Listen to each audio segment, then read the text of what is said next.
So your nervous system is your entire experience of life. It's every memory you've had, it's every sensation you're having right now, it's your dreams, it's your thoughts, it's your internal processes, everything you know. Your nervous system goes away, you basically have no experience of life. The most direct impact to your nervous system is through your breathing. When you establish some pattern, it's like you're saying, I'm taking control. You know, what you can do on your own and to take control back in your own health is so important, and it's such a empowering aspect of life. You have the potential to really transform the way you literally see life.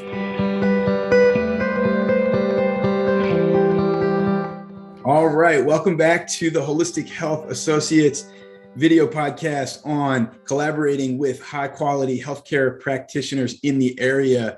Make sure that if you like this information, you are liking it, sharing it, commenting, letting us know how you feel about it so we can keep bringing up great information for you. And I am super excited to be here with Bob SOULLIERE today, who is become a good friend of mine. We met randomly at a retreat at Omega, at family camp at the Omega Institute, and we have kept touch ever since. We've seen each other there multiple times. And Bob is a high-level human performance coach running a business called Breathe Your Power, and has had a huge transformation in this area that we'll talk about later in the video. But he is a WIM HOF breathwork instructor. He is an Oxygen Advantage breathwork instructor. He works with marathon swimmers, ice swimmers, free diving. He's working with a program to provide healthy nutrition to schools through the Weston A. Price organization and some retreats around that concept. And is just an overall incredible and true Renaissance man. And I am just super excited to be here with you, Bob, and can't wait to talk about breathwork and health and all kinds of fun stuff.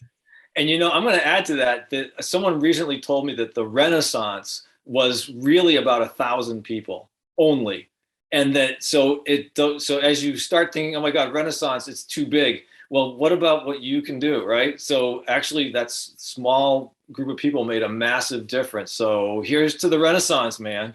Spoken like a true coach, my friend. Spoken like a true coach. I love it. I love it. So true. Yeah.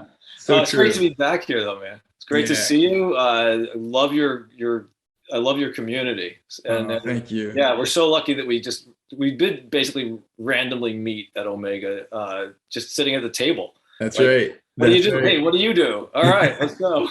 And off we went.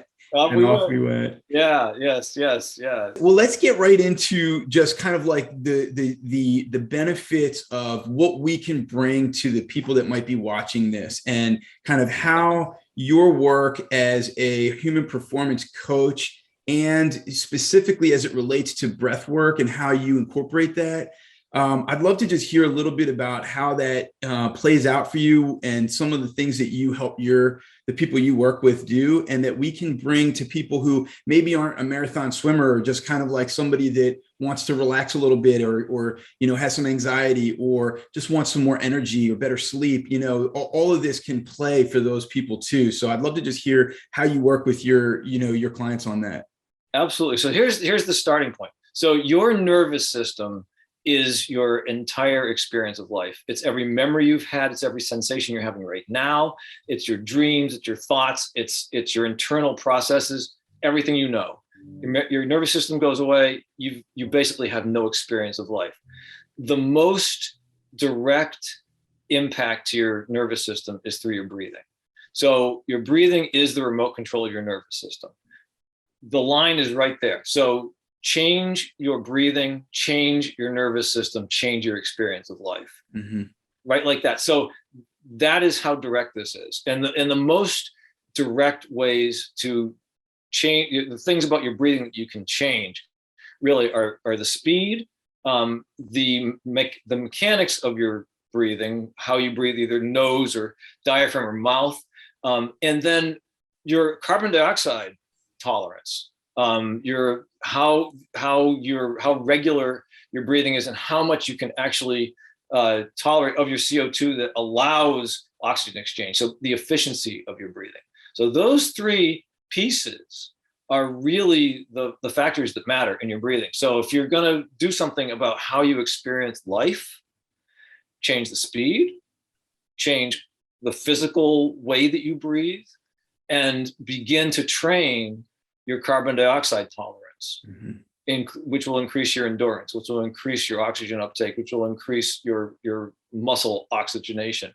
So those are the three really most fundamental things, and that will impact sleep, that will impact attention, that will impact airway, that will impact mouth breathing, even dental structure, that will impact your sports performance, it will impact your mood. So yeah, pretty much your entire. That's awesome. Let's get into those. First, I want to just kind of mention, because I think it's really relevant and interesting, that what you're talking about is like a pattern interrupt. It's like you're using your breath work to interrupt what your body has become routine in doing, so that it can reach a higher potential. And we talk about that the same way with acupuncture, right? You're basically getting in there and stimulating nerve conduction, stimulating circulation in a way that interrupts a pattern that has gotten set in place that may not be beneficial to you anymore. Right. And so it's an interesting thing that you can do a lot of this on your own with breath work, changing the speed, changing what were the other two that you said? Speed, the mechanics, and the chemistry. So like tolerating carbon dioxide. So those are the three areas. And we call it breath re-education. So because you are literally retraining yourself. And so whenever you do a retraining, something you have to do in the beginning to say, I'm going to take control, right? Because maybe you're not in control right now. So maybe you're not even aware. Check in right now on your breathing. And to everybody out there, check your breathing right now. Do you gasp sometimes? Do you hold your breath at the top or the bottom, just as you're breathing? Like, hey, I didn't even notice I was doing that, right? Do you yawn? Do you sigh? Any of those things. Is your breathing, is it in your chest, or is it like, down into your diaphragm, into your ribs? Check it right now. Just see how that's feeling for you right now. And like, are you breathing through your mouth, breathing through your nose? What's active? So checking that right there. When you start to do what we call cadence breathing, when you're breathing like just at a certain pattern, and it almost doesn't even matter. It can be 4, you've heard like, box breathing or whatever, right? Like 4 in, hold. Well, I just say, just choose the pattern, and it can be like 4 in, 4 out, or 5 in, 5 out, or, classically 4 in, 6 out is really like, that gets you to 6 breaths per minute, which is right on your like optimal breathing pattern. Anyways, but when you establish some pattern, it's like you're saying, I'm taking control. So once you do that, you can then begin to introduce other changes. So the whole cadence thing is like a key. It goes into the lock. So I'm going to take control. I'm going to breathe to some pattern. And now as I do that, I can start making other changes. Your brain is looking for those patterns, right? So it's a pattern interruption. And when you interrupt the pattern, you're using top-down modulation. You're saying, I'm going to step in, as opposed to bottom up, where you're like, hey, I'm just responding. It's just a reflex. So we're saying, I'm stepping in, I'm going to take control, and here's what we're going to do. That's beautiful. That's beautiful, because what you can do on your own and to take control back in your own health is so important, and it's such a empowering aspect of life, because there's so many things that feel out of control, right? And then the reality is, you have tools. We just need to be able to help people to see, okay, try it this way, right. Incorporate this, incorporate that. Hey, this is going to feel weird. It's going to, but try it anyway. And you can control between the food that you eat, the movement that you have, the breathing that you do, the sleep that you get, the thoughts that, the thoughts that you bring, that you encourage in your head, versus the ones that just kind of show up there. You have the potential to really transform the way you literally see life. And I think breath work is so underutilized. And I think that's why I wanted to talk to you about some of the things that we might be able to help show our the people that might be watching this about what can you do? How do you change Yeah. the speed? How do you, control the carbon dioxide, and train that? How do you do those three things and kind Yeah. of move from there? Yeah, absolutely. So, I mean, first thing, we'll see, is to become aware of your breathing. So step one is to just notice how you're breathing. And I just want to add to that. So you've got a lot of tools. You just mentioned a lot of tools, Ryan, for what you can use to like change how you feel. I get overly excited about this. No, but that's awesome. And that's beautiful. And if you notice on that list of all those things you mentioned, the one thing that's always with you, that's always in your control, is your breathing. All those other things you have to bring from the outside or have someone do it to you, or you have to do, but with breathing, it's always happening. You do it 25,000 times a day. Every breath is an opportunity to change your nervous system. The faster you breathe, the more sympathetic. The slower you breathe, the more parasympathetic. They're both important. One is not bad, one is not good. But when you can control those and say, okay, I want to be activated now. Okay, I'm going to change your diaphragm is basically the speed pedal. And your eyes, as you probably know this in the world of circadian stuff, this is your on switch, right? Your eyes say, go. And your diaphragm says, how fast? So if you know that your job of your diaphragm is to meet your metabolic needs, and that's what it really is, it's there to meet your metabolic needs. Now you can start to meet your metabolic needs. So becoming aware of your breathing is step one. So if I was going to give you guys like 3 really simple things to do. So first would be simply to notice it. Okay, so spend maybe just 1 minute noticing your breath without changing anything. Conscious breathing. Then I often at the beginning of my workshops, I'll have people just start with cadence breathing. So after a minute of noticing your breathing, changing nothing, just noticing it.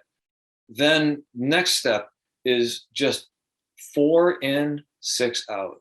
4 in, 6 out. Just like in, 2, 3, 4, out, 6, 7, 8, 9, 10. In, 2, 3, 4, out, 6, and just go around that circle, like the sweep second hand. Get your phone, get your sweep second hand on your phone. I'm just pulling it up right here to show you guys. I use this all the time. The nifty little sweep second hand, right? Just get it started, and you just start, like in, 2, 3, 4, out, 6, 7, 8, 9, 10, in, 2, probably a little fast, 3, 4, out, 6, 7, 8, 9, 10. And you'll notice that should be 10 seconds, right? Right. Cycle. That'll be 6 breaths in a minute. And you just watch that. You can I find it easier to use the analog than to use a digital version for this, because you can see the motion. And so you just track the hands and, 4 seconds in, 6 seconds out, and you get a beautiful cadence going that way. Simple 6 seconds, 6 breaths per minute. Yeah. And that will really affect your HRV. So that's step 2, and we'll talk about HRV in a minute. For learning carbon dioxide tolerance, it's really learning to tolerate a slight sense of suffocation. That might sound hard, but so there's a practice in the Oxygen Advantage world called Breathe Light, where you actually sit and you intentionally take in about 20% less air than you want to take in. So you cut like 20% off the top of the breath, and you relax into it. So you relax into this sense of discomfort. So you're like on this knife's edge of intentionally relaxing and discomfort, because you're like, it doesn't feel great, but I'm going to stay here. And what you're doing is you're learning to tolerate a little more CO2 buildup in your body, and that over time you will build up an adaptation, and you will become more tolerant, which increases oxygen delivery to your cells, but it also calms you. And it slows your breathing down. So fast breathing is a very active mind, and a very active mind, stressful thinking increases your breathing. So you're never going to change that with your mind. Change it with your breathing, take control, and now you're actually slowing down your nervous system. So that's really learning the carbon dioxide tolerance piece. As far as learning to breathe through your nose, the most direct thing, and I don't think I have it with me, is mouth tape at night, first of all. And you've probably seen that practice, but people that, you see the athletes, I work out with mouth tape sometimes, but to begin with, if you know that you're, or just to be sure that you're not mouth breathing at night, when you're training yourself to breathe through your nose, one thing is simply to put some tape here and make sure you're not, there's some caveats here. Like if you're at any risk of vomiting, don't do it. If it freaks you out, don't do it. But I can teach you how to very carefully titrate it so that you're able to tolerate having tape on your mouth at night.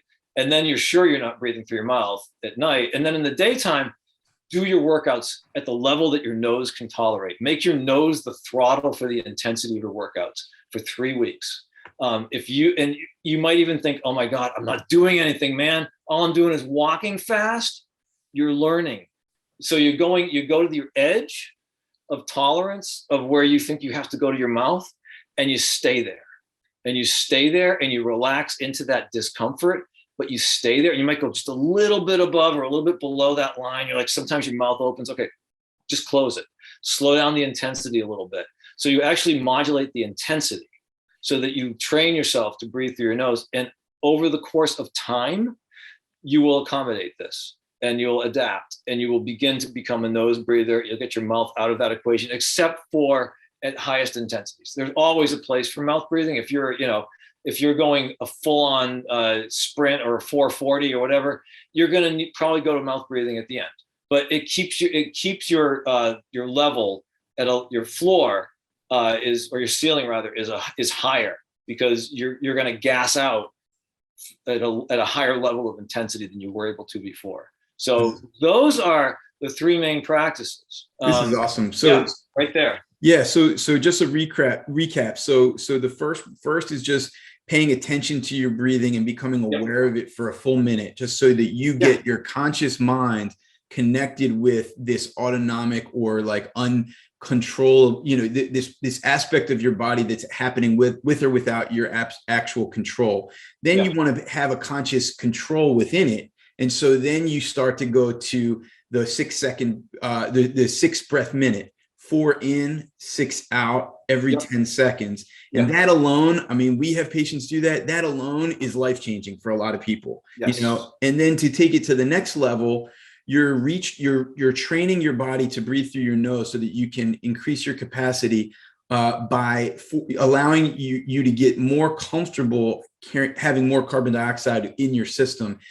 Talk about is that the primary benefit of nasal breathing, or are there other benefits to nasal breathing that people should know about, and why it's important? Because people talk about this all the time, and what they don't talk about is why a lot. Like why do we want to breathe through our nose? Right. So actually look at why not to breathe through your mouth.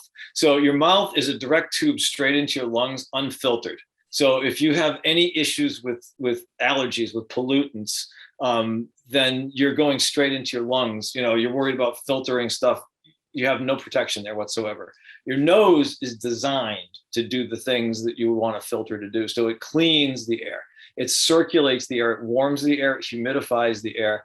It creates nitric oxide when you breathe through your nose, which is a strong oxidizer. So it's like bleach. It also expands and opens up the blood vessels.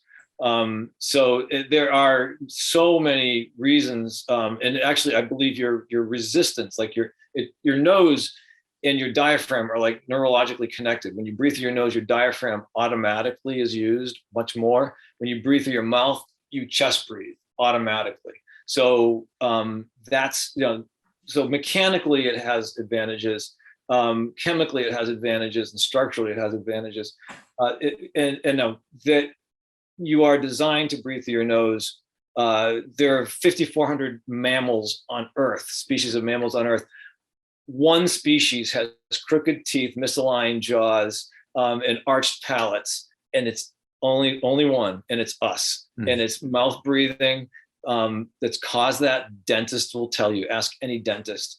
And it's only in the last few hundred years, because of the way the soft processed food that we now chew, that doesn't allow us to form our jaws anymore. So we're breathing through our mouth, and that's causing people to lean forward. So you'll see that. Just watch people's posture when they're walking. If someone's leaning forward, there's a reasonable chance they're doing that because they're trying to open their airway. And so, the more you breathe through your mouth, the less toned your airway becomes, you're more likely to have apneas. So many reasons not to breathe through your mouth, many reasons to breathe through your nose. And but I would say that most important is that structurally, evolutionarily, it's the way even we breathed until just a couple hundred years ago. What about exhalation? Because a lot of people talk about inhaling through the nose, exhaling through the mouth. What's your take on that? It depends on the intensity level. So, if you look at the stuff that Brian McKenzie does, right, he has all his different gears, right? And, gear 1 is, all nose, and gear 2 is in through the nose, out through the mouth, and so on. And so little by little, you accommodate the fact that you have to move to mouth breathing as the intensity goes up. But what you want to do is keep the threshold as high as you can so that you stay nasal as long as you can. So eventually you're going to go to mouth breathing in the most intense circumstances. And if you're competing, yes, you're going to eventually. All you're trying to do is increase your capacity. Because when you're nasal, your breath rate is lower significantly, your heart rate is lower significantly for the same level of intensity. So if you're looking at buying efficiency, so just think, athletes typically, they train their muscles, they train, they might train nutrition and mindset, but most of them don't train their breathing, and yet it's an available thing. In fact, 4 to 10% performance you're leaving on the table if you don't train your breathing. So if you don't train yourself to be more chemically efficient and to actually, you have your floor higher so that your heart rate is lower at a higher level of intensity compared to how it would be with your mouth, you're just leaving that on the table, man. You're leaving it on the table. It's there and you're leaving it there. So why would you leave it there? If you're trying to win efficiency, then why would you do that? So, it's really like that. It's fantastic. And not to mention, from a health standpoint, that you talked about the nose as the filter, it's filtering out also bacteria, viruses, there are things that you can, if you inhale them through your mouth and it goes directly into your lungs, you're much more apt to get sick than if you're breathing in through your nose. And it's one of the things, even with, it's almost like a built-in mask, everybody's wearing a mask for 2 years. It's like, it's built in, you just need to, utilize it as much as you can. Absolutely. But your diaphragm, by the way, is also skeletal muscle. And you have a mechanism. So we're just talking about performance, where once your diaphragm, like it's skeletal muscle, it can tire out just like a bicep. It can tire out like a glute. But of course, if it does, then you stop breathing. So you have a mechanism that your brain pays attention to the level of fatigue of your diaphragm. And when your diaphragm is fatiguing, it actually restricts blood flow to your extremities. Interesting. Automatically. So you will not be able to run as fast as your diaphragm gets tired. You will not be able to lift as much as your diaphragm gets tired. So training that muscle actually increases the performance of the rest of your body. Yeah, it's awesome. And so the more that it is restful, the more that the rest of you can do things. So gassing out just says that you've got nothing left for your extremities. It's so true. Even running, like when a lot of, the running people that I've worked with, there is a very specific cadence to running that's very slow breathing wise. And when you do that, your speed actually goes up, your pace goes up over time. And it's interesting because, there's so much for an athlete in this. And also, for the average person that's not, an athlete, but say just as, exercises a little bit or just wants to get healthier. There's a saying that we have within the Chinese medicine world, which is that, emotion follows physiology and physiology follows emotion. Yes. What that means is that, it's a perfect circle, right? So what you can do to affect your physiology, which is this breath work that we're talking about, that has an immediate impact on your physiology. You immediately affect the nervous system. You immediately affect your oxygen intake. You immediately affect your heart rate. And when you do that, it has an effect on your emotional body. And because your central nervous system, is connected to your sympathetic nervous system. It is your emotion. And so if you want to have a calmer emotional life, if you want to have a more stable, if you want to just have more passion in your life, there is so much that you can do directly through your physiology, through your breath work, through some of these practices that can have an immediate impact on that. There's no difference. There's no difference. There is zero difference between your physiology and your emotions. It's the same thing. It's all chemicals. Yeah. It's entirely chemicals. So you can absolutely change your chemicals through breathing. And it absolutely changes your nervous system state. In fact, that's what it's designed for. So like, that's the thing that is built to change your nervous system state. So when you get up in the morning, if it's time to go, you change your breathing, and it's your gas pedal. So yes, completely. It's a straight line, actually. Yeah. And that's what we really, because breathing happens if we don't think about it, we don't have to think about it. Yeah. Whereas when you eat, you do have to think about it, because you can't eat without have some intention, but you can breathe without intention. So we don't know unless we are told or find out that you can control it, that it can change how you feel. Yeah. And that's why it's really powerful. And that's why, this thing we call breath work is just simply changing your state through breathing. That's amazing. All it really is. And so, yes, it's great. And great point, Ryan, about athletes. I've been talking about a lot of athletes, and I'm looking at my hand here. Like, I've got my open water swim number 80 on my hand here. I thought it was infinity for a second. I was swimming yesterday, and I'll explain that later. But for long COVID.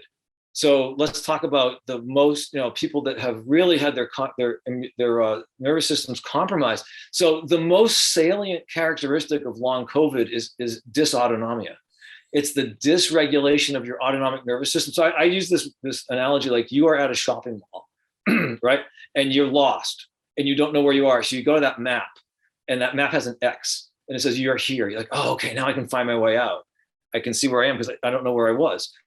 So when you're long COVID, your autonomic nervous system, which is the thing that controls your breathing, your body temperature, your heart rate, your digestion, the things that happen in the background that you don't think about, that forgets its job. And it doesn't, the X is gone on the system, and it doesn't know if your heart rate should be higher or lower. So it just starts guessing. It's like, oh, I'll just go up for a while. Now I'm going to go down. I have no effing idea what to do. Your breathing gets short, it gets long, your sleep gets all effed up. So all of that is because your autonomic nervous system has lost its gauge. It doesn't know where to go. Cadence breathing is the most effective. So there's a study out of Mount Sinai Hospital in New York that they looked at this huge cohort of people with long COVID, and like, what's the common feature? It's this dysautonomia. What's breaking the pattern for them? Cadence breathing. Really simple. 4 in, 6 out, or something with a 1 to 1.5 ratio. It could even be 1 in, 1.5 out. But something where you establish the pattern again. And that's that same handle I was talking about, where it's like, once you establish cadence breathing, all you're doing is saying, I'm taking control again. And the gauges come back online. So it's not magic, it's not instantaneous, but over the course of weeks, and I've had this with numerous people I've worked with, I mean, they come back online. Their nervous systems were just simply didn't know where to go anymore, and they come back online. So it's so simple. It's like, I mean, there's your secret, folks. Just take control of your breathing, see how you take control of your life. And the rest of it's just gravy, man. After that, it's just gravy. I love it. I love it. Look, the thing, I mean, I could talk to you for days. I mean, we had so much that we could get into, but I want to, just in the interest of time, I want to just kind of like give people a sense of how someone like you gets to where you are, because I know that, I know that this, you weren't always somebody that jumped into an ice tub every day, No. did marathon swimming, did free diving, No. all of That these is, things. So how did you get here? oh man, yeah. So it's funny because Ryan and I were talking before we came on back online here about sort of all the pieces, and one thing that comes back over and over is relationships, and that's a piece of health. And the reason I say that as an answer to your question is there's no question that my relationship with my wife Sarah and my kids had a lot to do with this, and them supporting me and saying, Dad, go do these things. And but the short answer to the story is there was this dude in CrossFit who came back in like 2016, 2015 from a seminar with Brian McKenzie, who's and when Wim Hof was beginning to work with them, and said, you can do more push-ups holding your breath than you can breathing normally. I was like, that's crap. Doesn't make any sense. But I was curious. I was like, that sounds really hard. So I was curious about doing difficult things. Mm-hmm. I knew there had to be something more to life than just office work. God bless us all in the offices. I get it. We have jobs to do. And then some of us, we're doing important stuff too, but we're not using our bodies. Mm. All right. So what's the role of our bodies? So I just realized doing things that are challenging like that makes me feel more alive, makes me feel like more engaged in life. And I found this group of people that were really, through CrossFit and then through Wim Hof method, things that were just like really much more positive, a lot more life than we had even suspected, as we go into our little mild vanilla worlds of office work. So it was seeing the fiery people, Ryan. Yeah. The ones who can't settle into the routines of corporate life and who are like, screw you, man, I'm going to do it my way. They were huge signals to me that there was more to life. And they're some of the gentlest souls. Absolutely. I think, the rebels, right? They're the gentlest souls. And I just loved them. And I thought, okay, this is beautiful. I got to keep moving in this direction. So I would say the examples of my own relationships and then these fiery individuals, mm-hmm. And then my own experience. So the final piece is my own experience. So, to feel it is to understand it. I could have been talking about this all day and it doesn't matter. Mm-hmm. Get your ass into the ice, feel it, control yourself with your breathing. And 3 minutes later, you feel like you've just won the Olympics because the adrenaline in your body is just so powerful at that point. And all these things that are troubling you just sort of dissolve.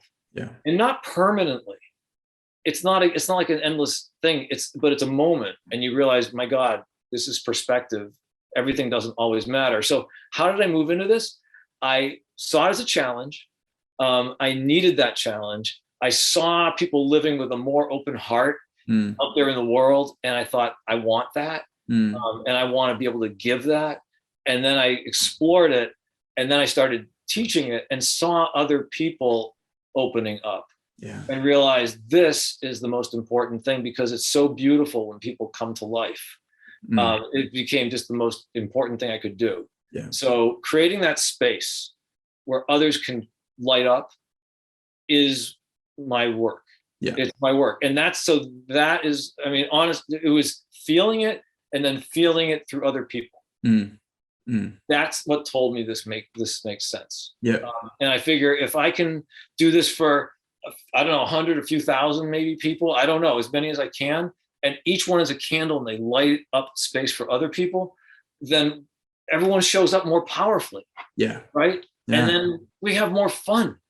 Yeah. So it's really that kind of chain of consequences that I'm chasing. I want to see how far this goes. I want to see how much I can open. And so that's the experiment, man.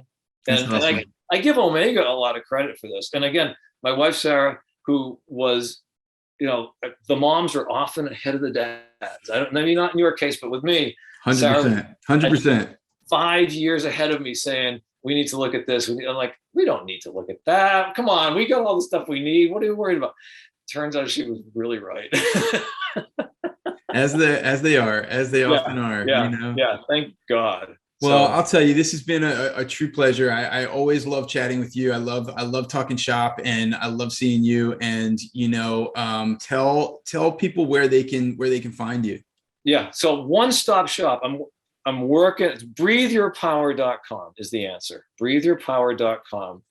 Everything else I say after this you can ignore, but I'm just going to say I'm working on making that my one-stop shop. I still have an Instagram, which is also Breathe Your Power. That's probably the other most important place.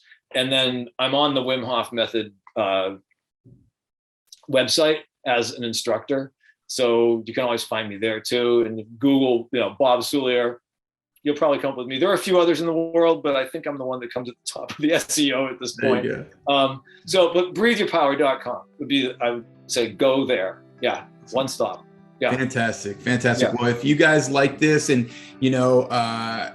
definitely give us a thumbs up, give us a like, share this with anybody that you know that could be helped with breath work, which is pretty much everyone. And if you have any comments, questions, thoughts, want to run something by Bob or myself, please feel free to do so in the comments section. And we look forward to the next one. So thank you again, Bob. This has been a real pleasure. Oh, right on, Ryan. Thanks, man. Thanks, everybody. You guys are beautiful, and we'll be talking. And I love your work, Ryan. Thank you so much for what you have built. Absolutely. It's my pleasure too. Thank you so much, Bob. All right, everybody, take care. We'll see you soon. All right, everybody. Take care. Bye.